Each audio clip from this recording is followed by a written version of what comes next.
We are on at week 7 already. What an amazing thing to think about, how we are already moving that direction of getting done here. So just a reminder, you have 90 minutes to go through Rooted. I know that seems pretty obvious, but as we did some of these last things, especially the Strongholds experience, which will kind of have a mini version of that, but in a different way this week.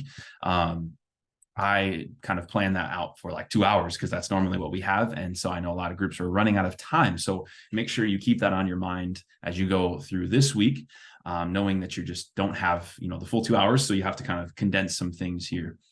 So do your welcome, do an icebreaker. You don't have to do that at all if you don't want to, but I think it is good. So keep doing it if you find it beneficial.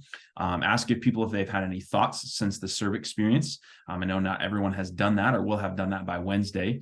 But I also think that, if you have done it, just see what maybe things they've been thinking about, wrestling with, how God's been speaking to them since the serve experience.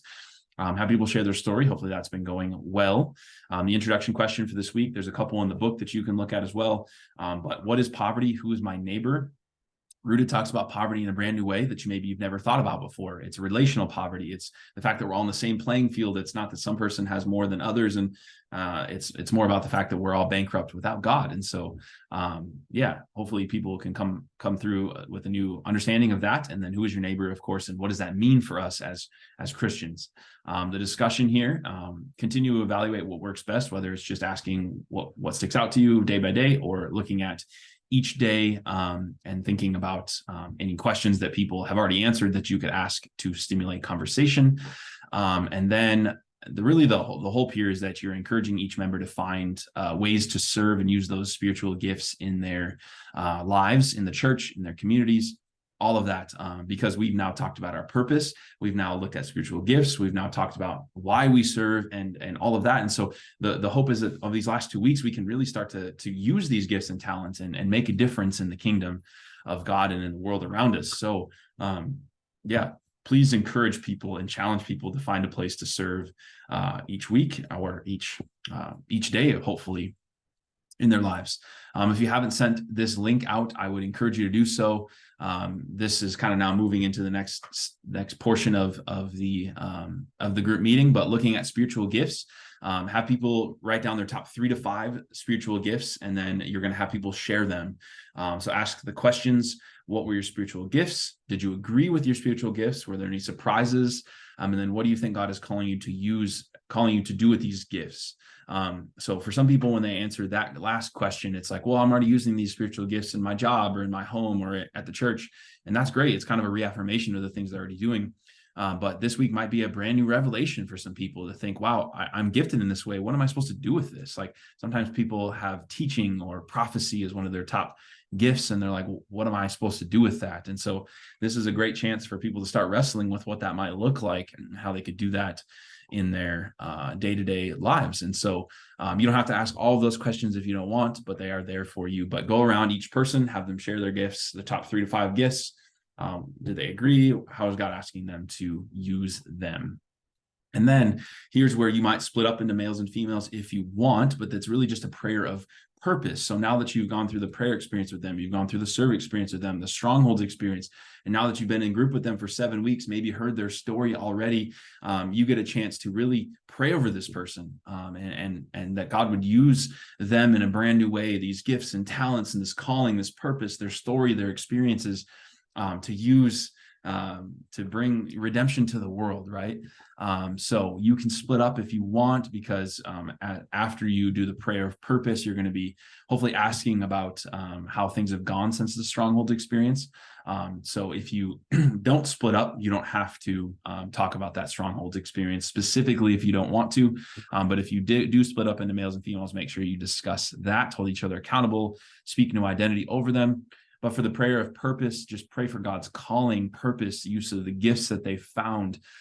Just go one by one and have someone volunteer to pray over them if they want to, or you as the leader can pray over them if they want to. I'm looking for maybe 2 minutes, 2 to 5 minutes, depending on how long you want to pray. I know not everyone likes to pray very long, so it doesn't have to be any big deal, but just have the person share once again their spiritual gifts.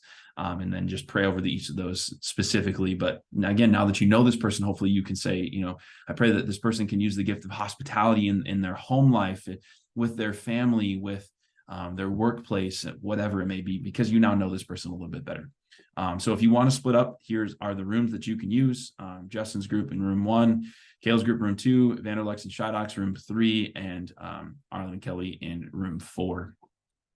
Remember, next week we have food for you. So I'll have food, sides, or some chips, I think is what I'll get, and then drinks and a cookie or something like that. I'll have it here by 6. So I'll make sure each room that you will potentially be in will have a TV with everything hooked up. Here is the link for next week. I'll send this all out for next week, but it is about a 30-minute video. It's a little bit longer than that, but started at 4:38, ended at 4:34:21. Then you're going to have about 45 minutes to an hour for group time. So it's going to look very, very similar to your normal week to week. There's just going to be food and a video. Remember that the celebration is November 19th. Please have people RSVP if they have not. I sent out a text last week, I think, or 2 weeks ago now, to see if people could RSVP so we can not order food that we don't need.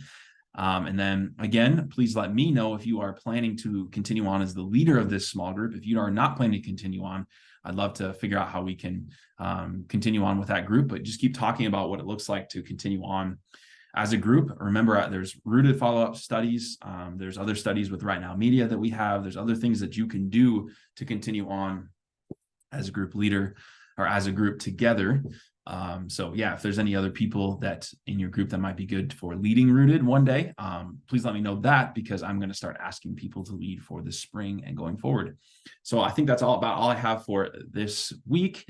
But my encouragement to you is keep going strong. The days are getting shorter. It's getting colder out. It's kind of getting to that point where it's like, oh man, it's hard to finish all my devotions. Hard to keep coming every week, but my encouragement to you is keep going strong and keep encouraging your group to go strong. We're about 3 or 4 weeks from being done, which it'll be a nice break afterwards. But again, the hope is that you didn't just do the 10 weeks and you'll move on, but that we could keep going, keep growing, keep learning together. So keep going strong, knowing that you're going to keep building upon this going forward. So let me know if there's anything I can do. As always, I want to be there for you, but thank you so much for all that you do. I'm so grateful for you and excited to continue to grow together.